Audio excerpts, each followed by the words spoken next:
Welcome to episode 13, lucky number 13 of our weekly guitar hangs. Nick Granville in Wellington, myself in Auckland. It's been a nice little change in pace over the last weekend because I pretty much had nothing to do. I was just chilling at home, apart from a family outing on the Friday night. But apart from that, I just did nothing. And I'm assuming you got up to something or the other. What did I do? We were in the studio on Friday Yeah. with the trio with Leo and Darren. And that was a lot of fun. We just went in there and just recorded some stuff just for us, for no other reason than just, what the hell, let's go into the studio and record some music. And that came out really good. It was a lot of Was that fun. the student that you guys were doing Yeah, that for? so there were. It was a student recording project. But Massey University, man, they've got an incredible studio. The one in Wellington. Nice. This is one of the smaller upstairs studios, and in there we had a Fender Rhodes, an old one, and they had a mini Moog, and we had an old organ, and they had a grand piano, a Steinway in there, and all these things, and it was awesome. So yeah, we went and did that, and that came out really good. It was nice to just record just for us, for no intention to put it out, no intention to do anything, just go in there, and we just improvised some stuff and had a jam for about 20 minutes, and that was done. Right. And then I played a funny gig, this Gardens gig in Romety with this guy Blaine Fitzpatrick, a really good bass player. And with his group, it was drums, bass, guitar, and trumpet. And the guy who was running the event said, we had a couple of jazz fusion-y groups, and we don't really want anything too intense. It's all families. So what does he do? He calls all these jazz fusion tunes, So there was like, he did Chameleon, and he did Jean-Pierre, that... with a Mike Stern type thing, and he just went like exactly what the guy told him not to do. That's what we did. So, but it was a lot of fun, Nice. What do you use for the So I'm recording? covered in dog fur. Oh, dear. I used my FM3 actually. Okay. Bloody dog fur, it won't come off. Yeah, it's the first time I've actually used it. Like I wanted to try it in the studio and just see what it was like. So I thought I'm going to take this. I took this guitar, I took the FM3, and I just went direct. And they had a little Princeton there. Okay. Because originally he had told me there's no amps, and I thought, oh man, it's going to be a nightmare. And there's no parking there, and I thought, it's not like it's a paid session or something. I'm like, I'm just going to take the FM3, it'll be fine. Yeah. And it worked great. I was really happy with it. And I asked all the guys at engineering, I'm like, anything you want me to change? They're like, nah, guitar sounds great. I was like, done. So actually, that's what I used on the gig on Sunday too, with Blaine. I took the FM3 and I just took one of my little powered speakers and it worked great. Because and that sort of gig, really all I need is like a clean sound. I had a phasery sort of thing for that because we were doing 70s funk, fusion, disco stuff. And then I did some, and then a lead tone. That was plenty. So yeah, it worked really good. Do you use an expression pedal with the FM3? Definitely. I can't actually play without an expression pedal. Or a volume pedal. It's always set to volume for me, and I just... Oh, okay. Because I ride it so much, I'll swell chords in and I swell notes in, and also too sometimes I want to kick it up for the solos and bring it back for rhythm parts and stuff like that. So I've got to have an expression. I'd actually like to have a second expression pedal and have one just for delays, so that I could bring delays right out front if I want them, or back them off. Or That's what I do with my expression. It's always set to the delay mix. And usually the reverb always stays on, but with the delay you can kind of lengthen that, the time. So you can make it, how ambient you want with just the delay mix. One thing I've been doing lately is a similar type thing, but I set up another patch that's another scene within the patch that's like no reverb. So I've got one that's like my regular kind of sound, but then I can go like super dry funk kind of guitar sound as well. Yeah. And that's kind of emulating what that... the second expression would be super useful to do for wah-wah too sometimes, right? Yeah. Things like that. Or just put a wah pedal in front. Yeah, actually, that actually works really well. Yeah. People forget you can plug pedals into Pedals in modelers. front. Yeah, that's what I do all the time. Yeah, same. So I put my Zen drive into the front of the model. Is actually interesting because there's a Zen drive model in there, but there's something cool about having the controls right there, just that you can go, there it is, Yeah. I mean, over the weekend I had some time, so I pulled out my, local live rig, which is that spider valve and the pedal board with the HX stomp on it. And I was going through the different preamp models in the HX stomp, and just running that into the effects return of the spider valve. It was quite cool because like the twin one, for example, sounded pretty much like a blackface thing with two 6L6s in that power amp. And then I found that JDM 45 preamp gave me a nice alternate clean, like a more mid focus fat thing, not mid scoop like the twin.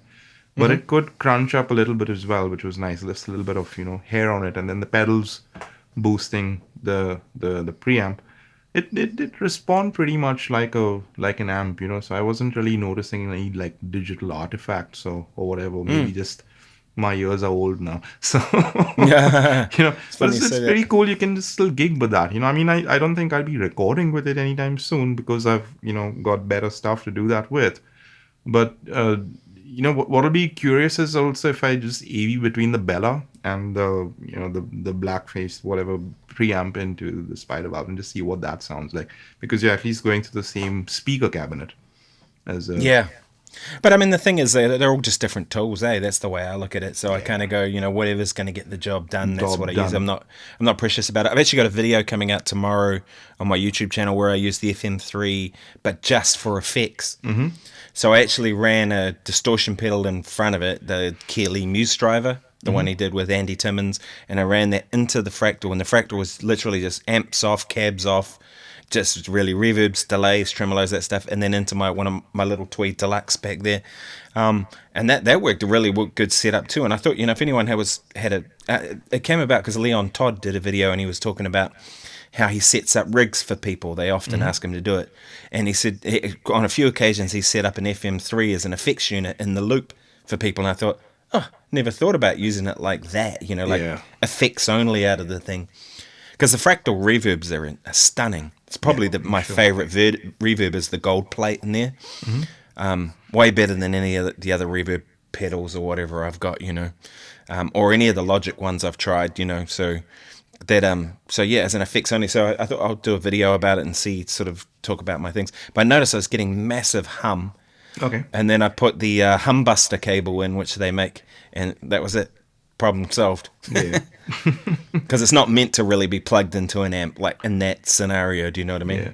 Usually the issue happens is when you're doing both the send and return and it's sharing a ground on two of the cables, then you suddenly get a ground loop.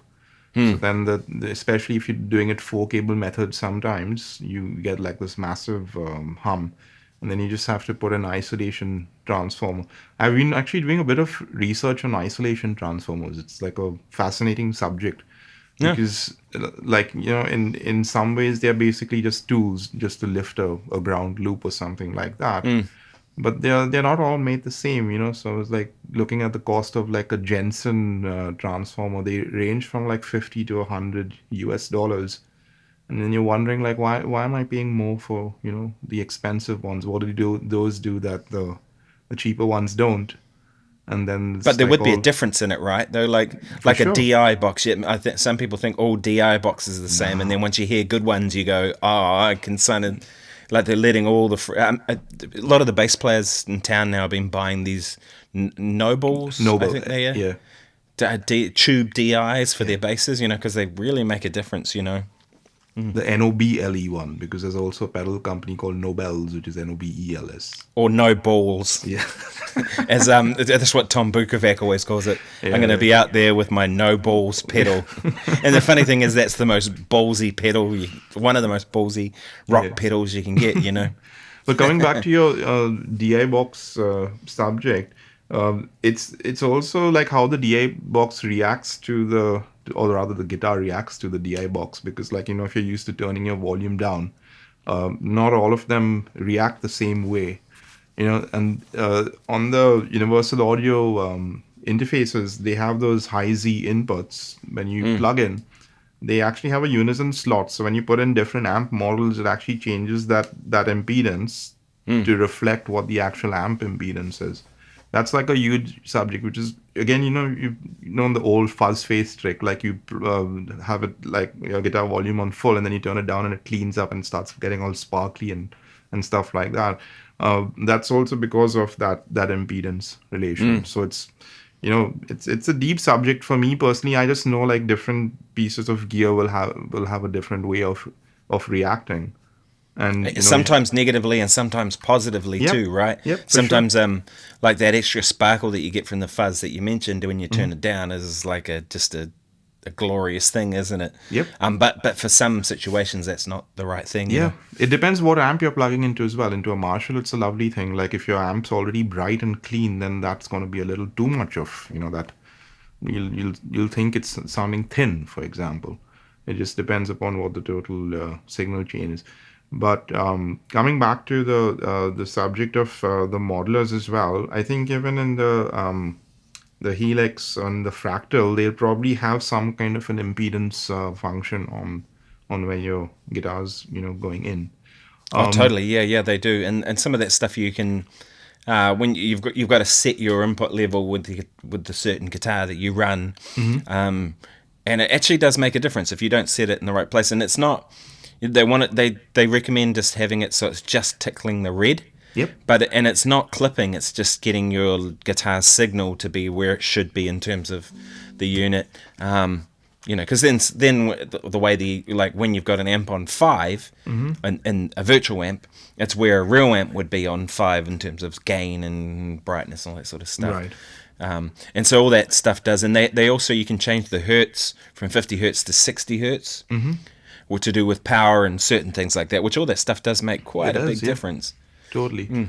Because like I noticed as well, like a lot of the amps which were designed in America to 60 hertz, they will obviously sound different at 240, 50 hertz. So because the manufacturer is not like testing it for European voltage and everything, and then the Marshalls, obviously, I think we spoke about it in the previous episode, where like manufacturers like Sir were getting these expensive power supplies that actually shifted the hertz so they could test the amps under both scenarios. Like I remember Yeah. my first Marshall, the JCM 82203, when I brought it from India to New Zealand, I noticed that the pilot light was growing brighter. And then I Yeah. tested the voltage. It was at least like 5 to 10 volts more here than I was getting back home. That was more like 231 or something, and here it was like almost like close to 240. So I was like, oh, the amp does sound different and everything. Which again makes a difference. Like I've seen some people even carry around like various units that will be very specific. Like one, especially in the US, that will be like, I want it to run it instead of running at 110, I want it at 115 or whatever. Yeah. And this unit will actually specify it and force it to that. So Yeah. yeah, it's kind of an interesting concept. Do we have any questions for today? No, but I've got something interesting. Like because I was telling about the reverb, where I tend to leave it on all the time, like that. Yep. So I was playing around with the reverb and the delay in the aux stomp. So I found this. Normally I would just go with that kind of like a plate reverb or something, right? And I'm gonna switch the reverb off. That's like bone dry. And I'm just gonna pop in this slapback delay, which is only delay, no reverb. That very dark kind of slap, and it's really cool.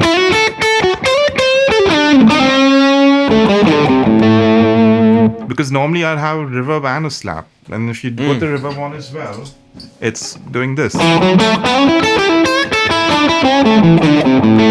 But only the slap by itself without the reverb. It's got this almost like dry texture, but ambient enough to not like sound, in your face.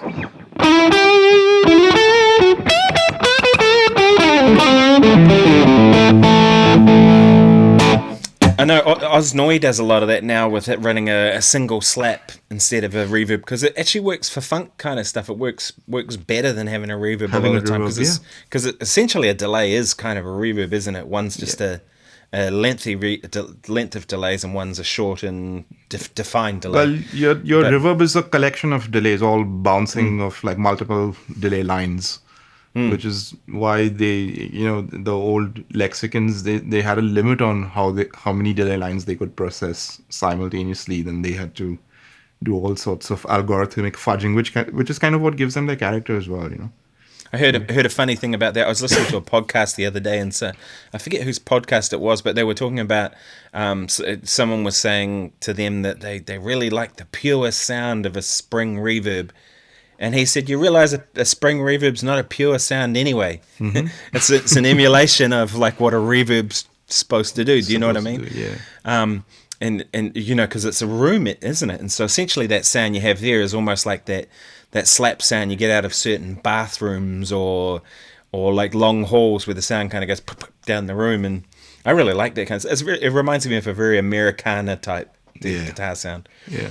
Yeah, I like using it's just like a lot of character in that kind of reverb, you know, which is like a very shall we say a sterile sounding reverb won't have that amount of character if it's like, you know, plain vanilla sounding.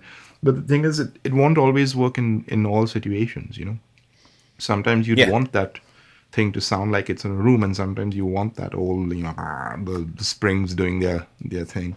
Which brings me to an interesting concept I've had for a while, you know, more than a few years now. I think a lot of the tones that we chase, you know, as in like vintage or warm sounding tones and stuff like that, is the sound of loss. It's about, you know, the thing not being efficient. First of all, like down to your tube amps, you know, turn them up, they're not like, you know, working in a linear fashion. That's like at that time was an undesirable consequence of that. It reminds me of this time in, you know, engineering college first year. The guy got us to design a very simple circuit using a transistor. So I said, okay, great, I'm going to make a fuzz. So I built a fuzz pedal. And then he was like, what does this do? So I, you know, had got my guitar and a little battery power amp. And I said, see, without the pedal, it's like this. And when you put it on, it, you know, does that. So he put it on the scope and he saw what it was doing to the waveform. He's saying, you've built a device to introduce distortion. We're trying to get rid of it. Yeah, exactly. But I mean, some of the most desirable mic preamps are exactly that, right? Yeah. Like the Neve 1073 that are so desirable now, weren't necessarily considered a very accurate, clean preamp, because they introduced quite a bit of distortion and coloration, and some engineers didn't like that. You know, they wanted something more pure, and now everybody wants to get back to that because the digital thing is so clean and pure. You know? And the thing is also, like, with the distortion comes in additional harmonic information, which I think our ears gravitate to. You know, the more harmonic content, our ears think it's like, oh, this is like, you know, like a 5-course meal or something like that. Well, it's a musical thing, isn't it? It's a musical part of the sound rather than just a, you know, I don't think there really are any bad artifacts, just a bad use of it, you know. Like that Tom Bukovac album, I just listened to that the other day, the new one, Tom and Guthrie Trap. And it's awesome. And the opening guitar sound was pretty gnarly and one of all that feedback and shit going on. Yeah, but it's bright and thin and kind of like really like edgy. And I thought, man, that works so perfectly in that instance. But in a lot of other instances, people would be just going, you know what I mean? So it's all context, isn't it? But it's musical, and that's the key thing. Yeah, there's a Queen song called Mustafa, which is like, you know, quite a curious song for their catalog. But it starts off like all thin. It's almost like there's no bass in the recording, and it goes on for at least a minute and a half. And you think like, oh, this, I don't know, they did a botched job on the recording or something. And suddenly the chorus kicks in and the bass comes in full range. And man, it just hits you 10 times as hard as if it had started off with a full range bass, you know. I remember seeing Earth, Wind and Fire were like that. We opened for Earth, Wind and Fire with Paddy Austin at the Tauranga Jazz Festival. We were backing at Paddy Austin, and then there was Keb Mo on next, and then Earth, Wind and Fire. And when they started, there was no subs. And all those songs, you know what I mean? You're like going, whoa, like without proper bass, it was just all mids and tops. Yeah. And then all of a sudden you heard like the sound engineer went click, like he had found the button to turn the subs on or something. Yeah. And all of a sudden it was like boom. And it was like probably 10 times more powerful than it would have been beforehand. Do you know what I mean? Yeah. It was awesome. It's all about the contrast as well, you know. Yeah. I guess also like when you start playing and start playing on shitty guitars and everything, and as you progress in your journey and the guitars start getting a bit better, then you actually are able to say, oh, that now I know why you pay so much money for like a custom shop or something. Otherwise, like you as a kid, you just get a custom shop, you wouldn't know any better. And I think you have to go through that process, right? If you Yeah. got a really great guitar as your first guitar, you'd kind of wouldn't know what you've got to go through the process of having a bunch of shitted guitars and kind of working your way up, don't you? Yeah. There's no other way through it, unfortunately. Although the Those. one thing I would say to anyone who's looking to buy gear is, you know, go all in when you do it. Like the times I've gone, oh, I can't quite afford this one, so I'm going to go for the next model down, and then been disappointed and wished I'd just gone all in for the one Yeah. every time, you know. Yeah, and also like you'd buy like a mid-priced like a Mexican Strat for example, and then start modding it and changing the pickups, and by the time you finish doing all that, you could have just bought an American Standard for that money. Exactly, exactly. Yeah, And saved yourself some headache. Although there is yeah. some fun in kind of I modifying mean, it stuff. is. I Yeah, mean, it's. I'm glad I went through that journey, but right now, if I buy a new guitar, it'll actually take a lot for me to, say, oh, I need to change the pickups or something now. I mean, all my strats I've gone ahead and put the Sir pickups in it, and sometimes even without listening to the original pickups, I'm just like, no, I'm gonna go with that. And yeah. when I got my Les Paul, I plugged it in. I was like, oh, it sounds fine. I don't need to change the pickups on this. It sounds like a Les Paul. Well, it's Otherwise, funny though. Sometimes I think it's an easy that changing a pickup's an easy thing to do. I changed the neck pickup in this guitar, and it wasn't that there was anything wrong with the pickup that was there. It was a Super 58. It was just for me, it was too warm sounding, and in the neck position, that sounded more like a jazz guitar tone, and I didn't want a jazz guitar tone there. I mean, I can always make it darker, but I can't make it brighter. So I went with yeah. this one's actually an underwound, one of Glenn's pickups, underwound 5% under. And so it just added that, and now the balance between the two pickups was better, and so it's an easy modification to make that Yeah. sort of stuff. It's easy as long as you don't have a 335. Then it's a pain in the ass. Yeah, well, that's the thing with this guitar too is it's got a that side you've got a back plate you can just come and you can Yeah. get into it, but a 335 that's completely sealed up there, you're pulling things through the F hole or trying to pull it through here, and Yeah. nightmare There's of a all time. sorts of trickery you've got to do with, like thick wire, that you poke in through and pull the pots out through the air hole and Tie a stuff like string that. around the pot, and yeah, it's just horrible. I think Yeah. most luthiers when they see stuff on work on a 335 like that, they just charge more money, and fair enough, I right? was I was kind of lucky because the time came to change the pickups on my 335. Glenn had these P90s that he said he'd put in, so he put them in for me, so I didn't have to do that You didn't do have to that do it yourself. myself. Yeah, Yeah. but that's it. Like those pickups are not gonna come out anytime soon. Yeah, they do sound good in that particular guitar. Yeah, They really do suit that one. and plus it's the only one I have with that P90 kind of big P90 kind of sound. I don't really have any other guitars that do that kind of. I mean, I've got two Gibsons, which is a Les Paul and an SG, so I don't really need a humbucker thing in the 335. Yeah, I've thought about it a few times actually, like taking one of my guitars and like maybe even my 420, which is the same as this guitar, but a solid body version, and putting two P90s in there, just for something different, to have a P90 guitar. So I've got my Poor Reed Smith that's got P90s, but that guitar is never quite. I don't know. They're quite hot P90s. I'd have to redo the whole thing, so that should be easier just to put it in something else. So yeah, because it is nice to have options, isn't it? Like, Yeah. it should be nice to have a gold foil pickup in something.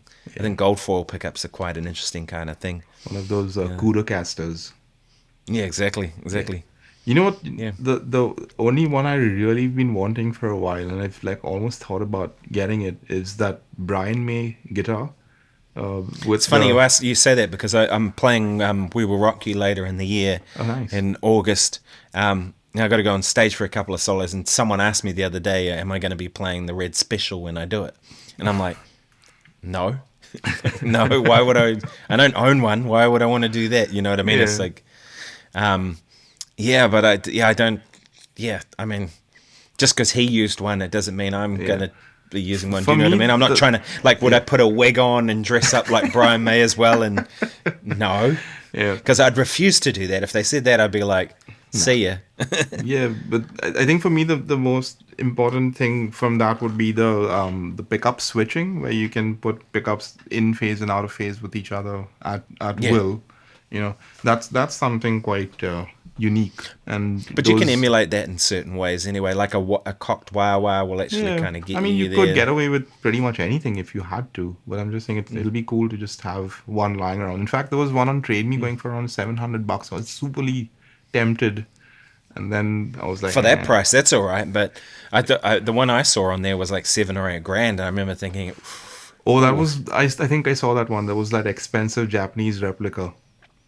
Yeah, I did something the other day actually on Trade Me, which was interesting. I went on Trade Me and I went into the electric guitar category, and I ranked them from highest price to see what the highest price was. Yeah. And there's a 20 grand Paul Reed Smith with three P90s, custom, and I thought that's interesting because that's kind of like my Paul Reed Smith, in Yeah. terms of same kind of setup. Now this one was a bit flasher, but there were three '60s Jaguars for sale. Oh yeah. 1960s, and I thought that's an interesting guitar. I haven't really played a Jaguar much, let alone to see a vintage one come up. And they were the three vintage guitars that were on there, were all Jaguars, and I thought, wow, or Jazzmasters. I I'm think pretty sure it was last Jaguars. last 5 years there's been a resurgence of those offsets. The first time I got gas for one was after watching Nels Klein from Wilco, and he had a Yeah, Jazz Master, and he was doing that manic vibrato with the bar. he's a And good player, man. He's a he's a great player, man. he's got a lot of stuff going on that a lot of people, that doesn't even come across in Wilco, is it, or those kinds of bands. Like, yeah, he's a pretty heavy jazz guy too. Has a lot of jazz Yeah. knowledge, and yeah, he's a good player. In fact, they were asking Derek Trucks, like from all the guests that the Tedeschi Trucks band has had, who were some of your faves. It's like it's hard to pick a favorite, but Nels Klein is definitely up there with some of the best that we've played with. It's hard to pick a favorite, but Niels Klein is it. Yeah, pretty much it. The first time I saw him was with Wilco, I think 2008 on that, because that album Sky Blue Sky was still one of my favorites, and that was the first time I heard him play. And when I found out they were playing in Auckland, the tickets had already sold out, and I was like Oh man, super gutted. And then 2 days before the show, I got a call from this guy. I think he was their backline tech, and he said, I heard you have a JDM 45, and I was like, yeah. He's like, yeah, can we borrow it for the Wilco tour? I'll give you some money. And I was like, but can you get me tickets for the? Yeah, cool. I'll get you in for the show. I was like, sweet. So oh they used perfect. that amp on the tour, and I got to see them. It was. As long as it was looked after, do you know what I mean? Like, I think they looked after it pretty well because it wasn't a road case, so really hard to do anything. because I loaned him an amp to Ben Monda when he came through New Zealand, the New York jazz guitar player, and it came back with like 3 or 4 drink rings on the top of the amp. Oh dear. And I was like, who's been putting water bottles on the top of my amp? Come on. Like, it may not have been him. It could have been the bass player put it on there. But Yeah. they treated it like backline rental. But actually, they paid really well. Yeah. I remember, like, I think I got about $200 or $300 a night. And I got tickets to the Wellington show. And I was like, oh, it's all right. Yeah. I was But like, I'm not. I don't like hiring gear. Well, that was like, one of your heroes asked for it, and you're like, you're not going to say no, are you? Yeah, in that instance. Yeah. And plus, I wanted to go see the show, So I was like, here, take my amp. Just get me in. Just get me Yeah. into the show. Till date, it's probably one of the best shows I've ever seen. And I've seen a few.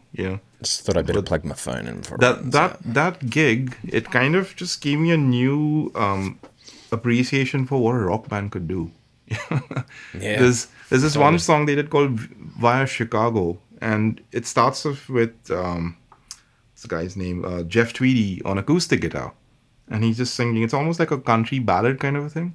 And suddenly, all of a sudden, the whole band starts creeping in with this very atonal, like that Beatles Day in the Life kind of thing, where the whole orchestra is doing all sorts of disconnected shit, but it just sounds like this swell of noise.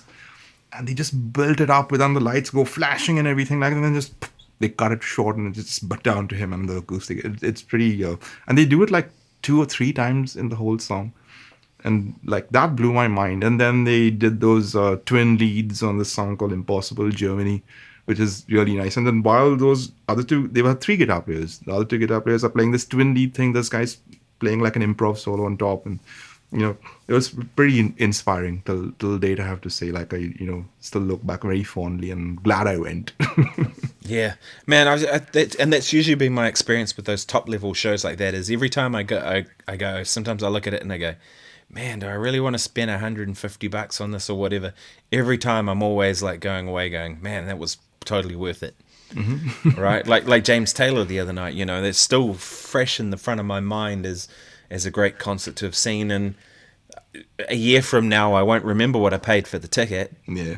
But I'll 100% remember the music and the experience and the whole thing. Do you know what I mean? So, Yeah. so I always think like that. Anything like that, people should just go and go and experience it. And sometimes it may miss the mark, but there's always that chance that it will hit the mark, and then it's just wow. Yeah. I had a question for you too. I was wondering about this the other day. I've been thinking about this a bit lately. Do you think a 335 can really sound like a Les Paul? I'm not 100% sure of that, though. I've been fooled, where I thought it was one and it was the other. I mean, I've thought a Les Paul was a telly. There's this song called Drift Away by Dobie Gray. The intro, I always thought that was like the quintessential telly, in between pickup sound. Turns out it was a Les Paul. Well, I often think of a Les Paul like a telly. It's like a telly on steroids. At least the good ones the old ones that have the old lower output pickups. And it makes sense why Jimmy Page went from a telly to a Les Paul. I mean, essentially it's a fixed tail bridge. Both the join at the neck here, so they have a solid connection on the bass side with that. And those old Les Pauls too, they weren't high output pickups. Yeah. They probably were 7K, 8K maximum. At the most, yeah. And a telly would have been 6-7K, so it's, the telly's a bit brighter, but you can see kind of why that he went from a telly to a Les Paul. But yeah, I've been thinking about that, and it's interesting because some of those old 335s could have the same pickups as a Les Paul, right? That lower output kind of thing. But there's a lot of it has to do with the construction too. When you have a hollow instrument, and for a long time people didn't think the body of a guitar made any difference. They thought it was just the pickups and the strings, But it really does, and I've noticed with 335 or any kind of hollow like this, you get all these overtones. That's the big difference, I think, was it? Yeah, well, they make a little one as well, right? 336, which is like a Les Paul sized body, but it's got the F holes. Yeah, Kind of like this, yeah. pretty much. It's about the size of this. I will say though, like my ears are easier to fool than my hands. 100%, yeah. When you're actually playing the thing, I think that's what makes the biggest difference, because a Les Paul will make you play a certain way, and a 335, just the way you hold it. There's a totally different ergonomic. Yeah, Thumbs up like that. Yeah. So, it's easy to, listen back and say, oh, that's what it is, or that's what I think it is, or rather. Even someone like Peter Frampton, who went from the 335 to a Les Paul Custom. I mean, you don't really, he still sounds like Peter Frampton on either of those guitars. But like someone like Jeff Beck, where he went from, I think, a Les Paul or from a telly to a Les Paul, and then from there to a Strat. And you always thought, Cosby When It Is Lovers was, maybe the Gibson or something, but it was this telly that Seymour Duncan built for him with two humbuckers in it, which is a very unconventional instrument. I think Seymour has that guitar. I think Seymour traded it off him. Yeah, he swapped it for the Yardbirds telly. Yeah, and then Jeff Beck was like, do you think I could have it back? And he went, nah. And I was like, what a sad guy. Like, give him back his guitar if he wants it. It's because Seymour would be loaded. He would have made a heap of money out of pickups, I'm sure. You know what I mean? And so he can afford to go back to Jeff Beck. I thought that was pretty mean. And Jeff, because I've seen Jeff in interviews where he was talking about it, and he seemed like a bit bitter that he didn't get it back. Yeah. Apparently, even George Harrison gave that Rosewood telly to Delaney Bramlett, who was he was playing with Delaney and Bonnie at the time. And then apparently later, Delaney tried to sell it or something, and then George's widow bought it back or something like that. Oh, at least it got back to him, or at And there was least within the another family or something. story that Norm told me from Norm's Rare Guitars. Apparently, Harrison, he used to have this red Les Paul called Lucy that Clapton played the While My Guitar Gently Weeps solo on. And then it got stolen. And then it ended up somewhere in Mexico or South America or something like that. But the guy who had it, he refused to give it back unless George swapped him another 50s Les Paul. So George ended up buying a burst and swapping it with that guy to get his guitar back. Wow. And the burst is worth a lot. Although, if you've got a celebrity guitar, they're usually worth a lot more money, aren't they? There's actually a 335 for sale in Wellington at a place called the Guitar Gallery. And it's 10, they're claiming that it's 10 Numbers off the serial Clapton numbers away from Clapton's one. And they apparently on the floor, what they did was they assigned, so it's not that, there were 9 other 335s before it, because those numbers could have gone to Les Pauls or whatever, whatever else was on the floor. So it's highly likely the very next guitar after Clapton's 335, they want 50 grand for it. Yeah. Maybe some big Clapton fan will pay it, but Yeah. I wouldn't pay that. But it is a nice guitar. I've had a look at it. He wouldn't let me plug it in at the time because he was like, only serious buyers can play it. I'm like, Yeah. all right. Show But I me had the a look. money. Yeah. Yeah, exactly. Yeah. Yeah, but I was thinking about that kind of 335, and it's funny how often that happens where people think something is something other than what it is. Like, Yeah. that another brick in the wall solo, a lot of times people thought that was a Strat, and yet it was a Les Paul, I think, with P90s plugged straight into the desk or something like that. Is that the one? Yeah, I think it was. Yeah. I mean, there's been times where like I had to make a Strat sound like a Les Paul, and especially if you've got a humbucker in it, and just drop your tone knob and then It's pretty close, isn't it? who's to say? Once you drop that tone knob down, or it could do the well, something like that. I think it's down to your intent more than anything, because you have to be convinced about the sound to be able to to play what you've got in your head.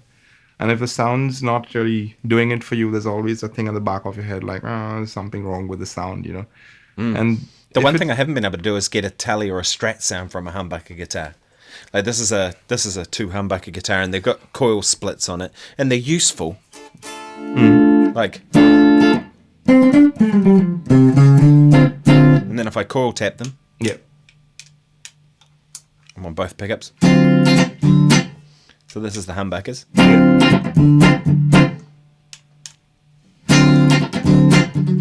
So it doesn't really sound like a. And that's the parallel.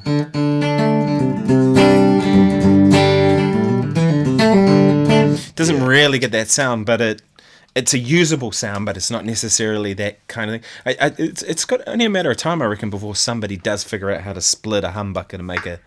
Because you think if you had 2 coils, and Glenn will know this for sure, if you had 2 coils, surely you could split one off and have the other one be an exact full single coil somehow. But it seems that nobody's managed to really do that and make it convincing. Yeah, well, I should actually send you the schematic where instead of shorting the whole coil, you short half of it via capacitor. And I mean, to me, I think it's like the best of both worlds, because if you've got that as your full humbucker, and then you just do that. Actually, I should show it to you with a clean sound. That's kind of a minus. But even then, it still never really sounds like a real single coil. Do you know what I mean? You know what you should do? I compare it with the actual 3 single coil Strat. Let's see how different it is. Let's see what that sounds like.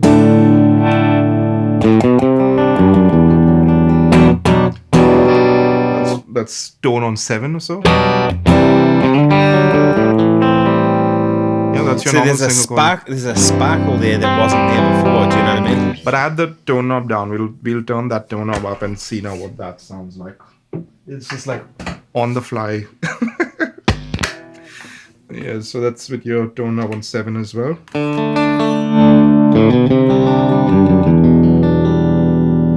Yeah, see, it's a different sound. That almost It's not sounds like obvious. a two pickup out of It phase is thing a little because bit. it's two coils right next to each other, so you almost have that pseudo telly kind of. Or it's almost like that in between. It's like position two sounding almost. Do you know Yeah. what I mean? For me, just another sound to have. I mean, Totally. I could not have it. But I think it's got to be a matter of time before somebody figures out how to make a single coil and a humbucker in one pickup that sounds like that. Do you know what I mean? Like the tap. I've never heard any of them really that gets there in Yeah. terms of the tap, but it's surely somebody's got to be working on that and trying to figure out a way to make it. Here's the interesting thing though, like even with the humbucker on full, when I do the humbucker and the middle pickup, these two together,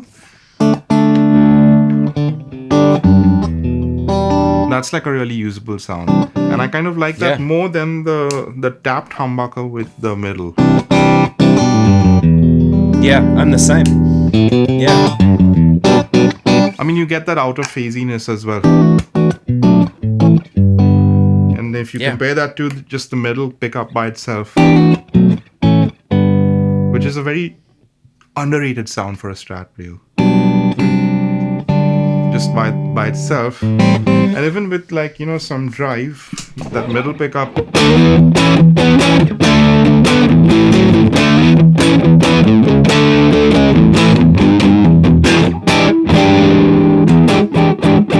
And I was gonna say the middle pickup is really good for funk stuff. Yeah. Right, because the neck pickup can be really warm. Position 4, the middle and the neck doesn't have any cut, and then you go to that middle pickup. It seems to be a really good funk kind of position, I find. Yeah. Apparently, a lot of the Robin Trower stuff as well.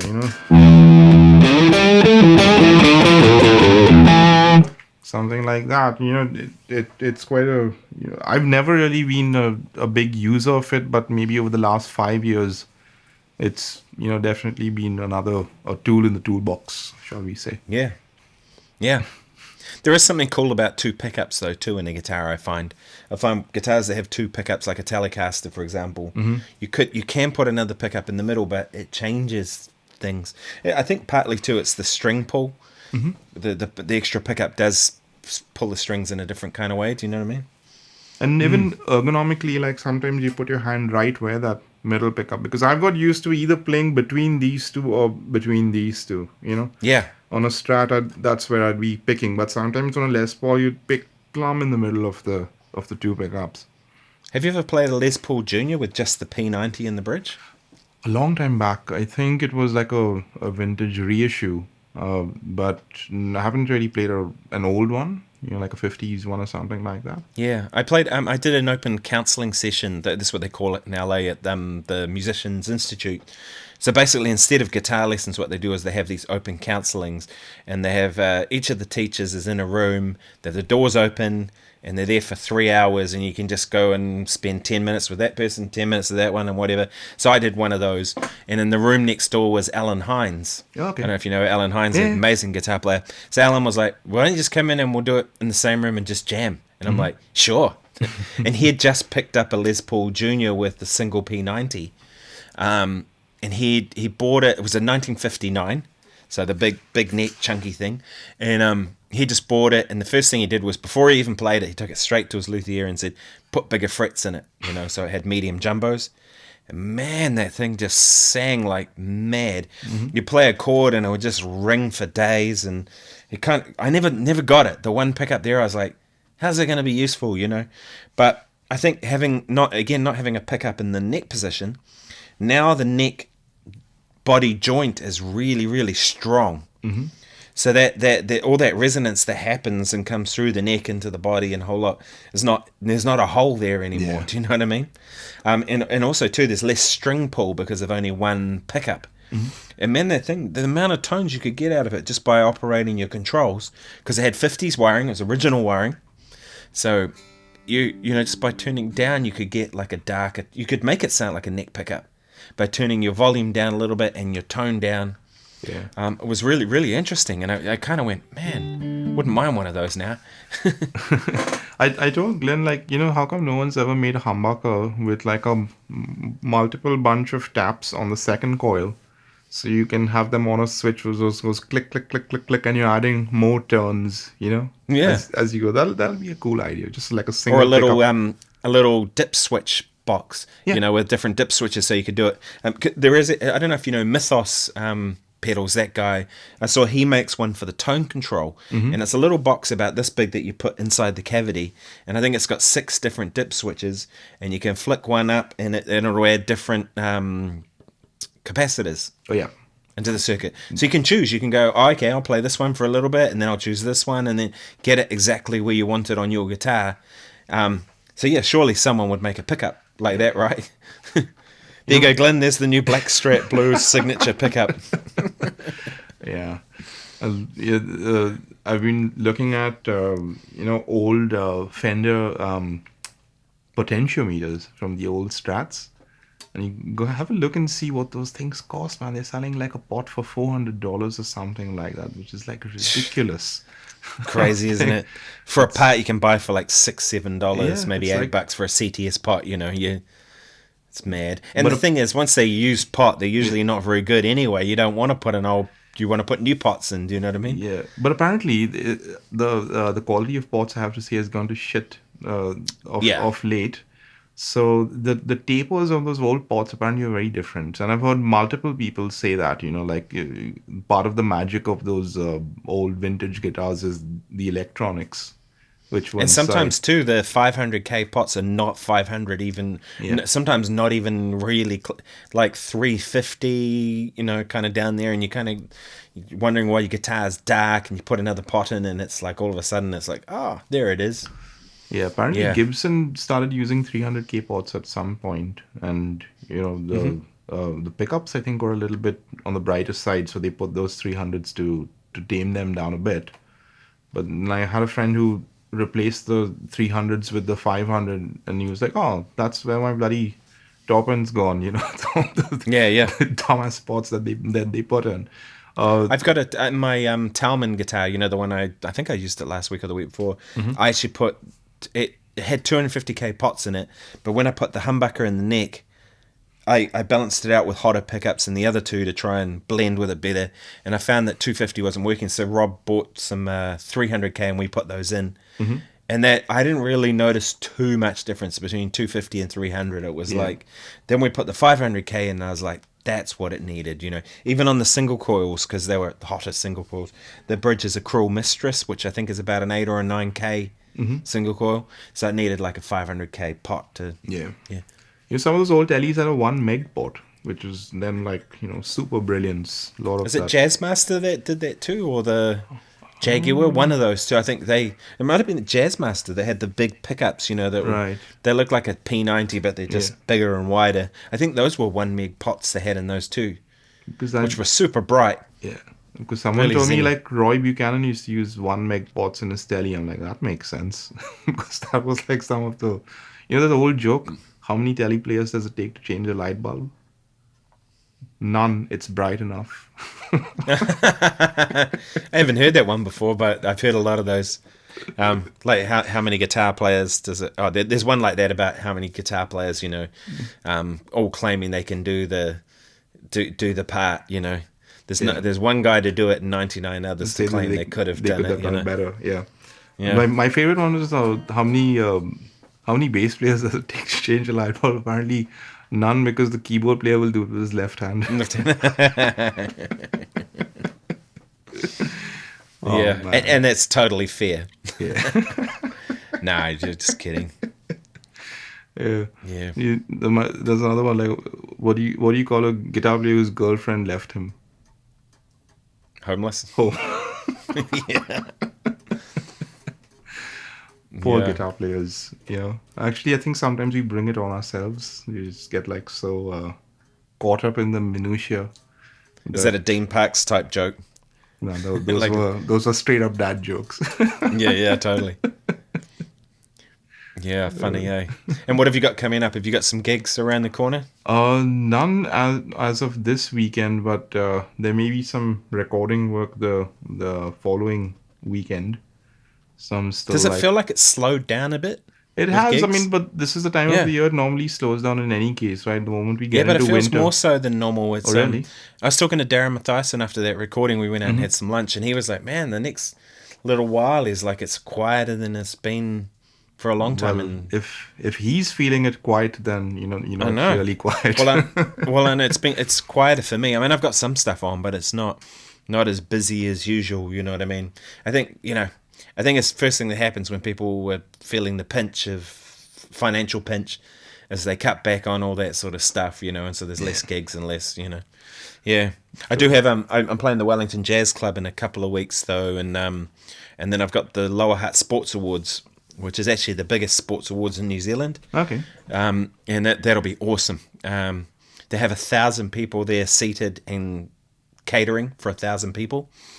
Like the Prime Minister comes and people like that. Because Lower Hutt had a whole heap of All Blacks, so that's why. Hmm. But we have a full orchestra. It's like 65 or 70 piece orchestra plus a choir. We have I think last time they had 100-piece choir, Pacific Island choir, plus rhythm section. So it's me and Darren and Johnny and Dan, and we basically just steamroll the orchestra. Because it's a huge room, big auditorium type thing, and we're like, Yeah. just got to do our job. But there's a lot of Tina Turner this time.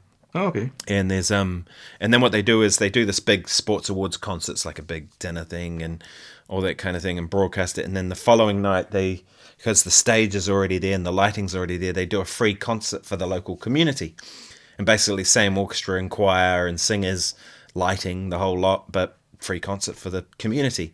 Which is a nice thing because instead of just taking from the community to have this event, they give back by doing that.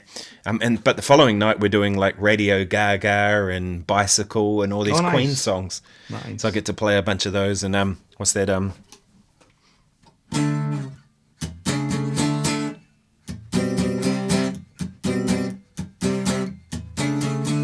One Vision. Except a little more in tune than what I was just then. Was in tune before.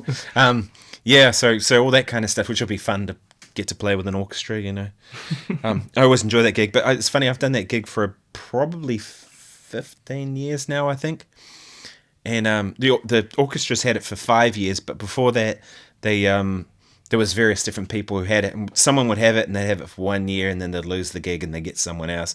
They'd have it for a year, and at one point there was about 7 of them who had different musical directors and completely different bands because they'd book their people. But I had the gig every time, and the organizer would walk in and he'd go, "You again?" And then the next year, whole different band, me sitting in the middle, "You again?" So I've had it every year. So I think there was 1 year I missed when we were in Europe, but otherwise I've had it every year for a long time. So and it's been a great gig. I Yeah. love that gig. Do you have to recycle charts from the previous year? You got a new bunch of songs every year. Yeah, this year they've actually recycled a couple, which I think is the budget's down for everything now. I think as a part of that, there's like 2 or 3 that we're doing from previous years, but most of it's all new. I mean they employ an arranger to arrange all the stuff for full orchestra for Oh, okay. for that one night. So it's quite a big. The budget must be pretty high. I mean, the arrangements alone would cost a lot of money to have. Because I don't know if you've written for full orchestra. But I've done a bunch of it, and it takes a lot of time. Yeah. Like it's I not mean, worth it. Yeah. I was going to say the only time I've written was like a 4-piece string thing where I just did a mock up on Cubase, and then you get that program that spits out your MIDI into notation.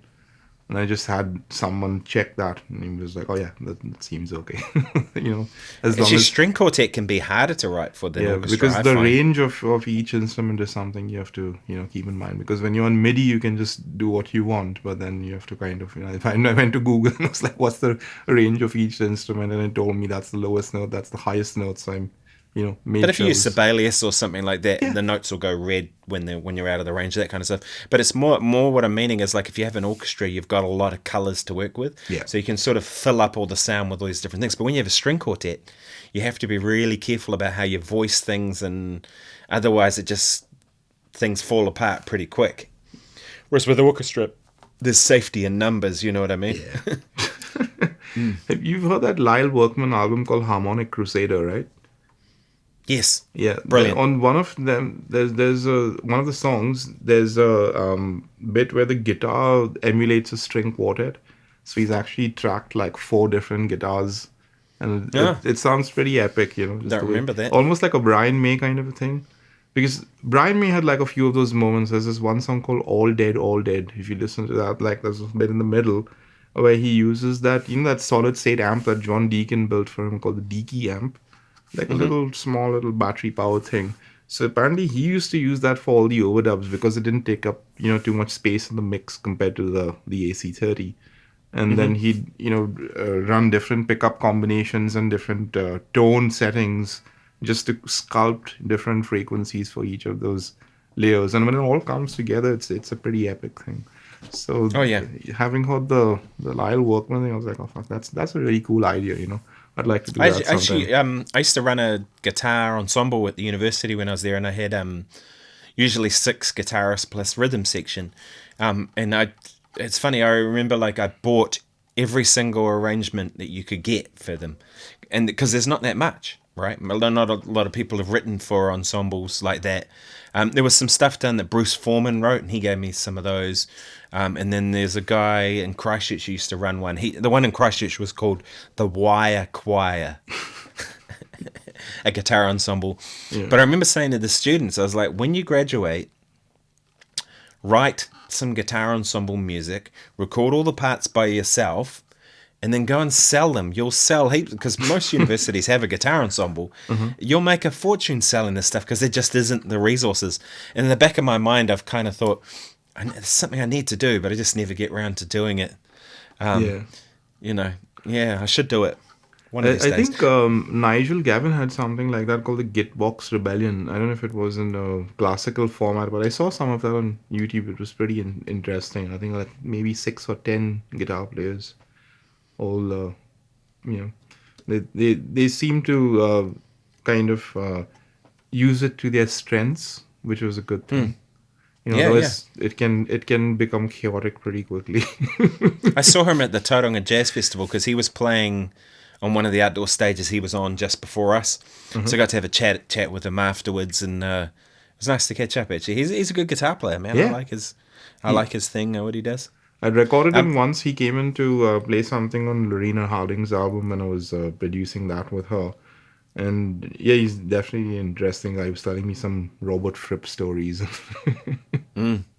Yeah, I felt really sorry for him because gig was really fine. Then we played, and then afterwards he played with this other guy, and I don't think they really knew the guy. I think that was just like turn up and play a gig type thing, yeah. and he was like, all right. But this guy was so horrendously out of tune. Like the main guy who was singing and playing guitar. It was like so bad. And I remember like, I was like, right, I'm out of here. They can't handle that. And poor Nigel was trying to play to him, but he was like detuning his guitar to sort of try and make it better with this guy, you know. Yeah. But this guy's like guitar was not only like flat, but every string was out of tune with itself. Holy hell. And the whole time I was walking back, everyone I'd see would be like, "Oh, hey Nick, go and tune that guy's guitar for him." And it happened like about 10 times on just the walk trying to get out of there, you know. It was so bad. And I felt so sorry for Nigel. It was like he was in that situation where you can't do much. Probably you know what I needed mean? a fretless guitar or something in between them. Yeah, well, that's what it sounded like. It sounded like it was bad, you know. It sounded like the guy had just gone, you know. There's another musician joke I remember. What's the definition of a semitone? 2 fretless bass players playing in unison. Oh, yeah. I've heard some like that about the trombone, too. The wind-driven pitch approximator. Yeah. Somewhere recently, someone was saying it's okay to play air guitar in public, but don't ever play air trombone. I saw one like that said, you might have been the CEO of Air New Zealand, but that doesn't mean you're going to be good at playing actual. Oh no, sorry. You might be able to play Air New Zealand and air guitar. You know, in terms of like air guitar is not real guitar, and Air New Zealand is not real New Zealand. Do you know what I mean? I get it. Yeah. Yeah, Oh bit man. of a dig. I won't get too political, but there you go. Yeah. My But yeah, favorite. I felt sorry for Nigel at that gig, but Yeah. it was nice to see him anyway. And he sounded really good. Actually, he had this arch top guitar, and he was just plugging. He just plugged straight into the PA. Oh no, that's right. He had a Helix, Okay. and I had my Fractal FM9 with me, and because I was just going direct as well, because that was that particular gig. There was no, it was like come along, plug in. There was no backline. It was sort of, and he came up after and he goes, "What'd you do to get it to sound so warm?" And I was like, I don't know. It's It's all in kind of, here, man. yeah, probably because I generally do kind of go towards a more warm kind of tone, I suppose. Yeah. Yeah, Oh, you should just say yeah. I've got a magic IR that I use. It's a secret, man. I can't tell you if Yeah. I told you, I'd have to charge you money. Everybody seems to be looking for that secret, though. Have you noticed how many YouTube videos that come out and they go pentatonic secrets or something, and you go, oh man. And actually, I had an interesting thing the other day. I was looking on my YouTube analytics on my phone, on the Studio app, and there was one button that you could click that went research. I was like, I don't know if you've seen it, but I was like, what the hell's that? So I had a look, and it came up with all these things that were sort of what YouTube thought were related to what I do. And I thought, I'll go down, I scrolled down, and it said the most searched things. What is pentatonic? Pentatonic for guitar. Pentatonic secrets. And they were all pentatonic stuff. So it's what people want to go on the internet to know about. Yeah, it's usually the tips and tricks that is the clickbait, and most people actually are looking for that sort of thing. Like the most amount of information, the least amount of time. Yeah, But unfortunately, sometimes the time that you actually put in yourself to figure out shit for yourself, that's like the long life lessons that actually it's the do stuff you that in good matters. stead. Yeah, exactly. It helps, like, and it's something that every time I learn something, I try to put it into practice right away, because I know Yeah. people who just like to accumulate information. They do nothing with it.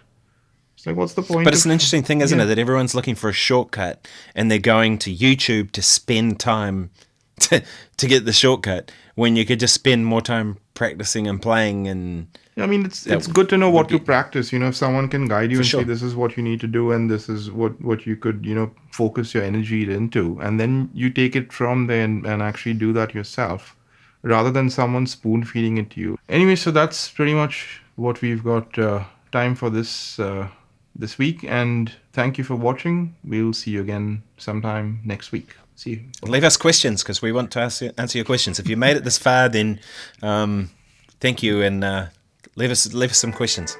Yeah. See you guys. Bye bye.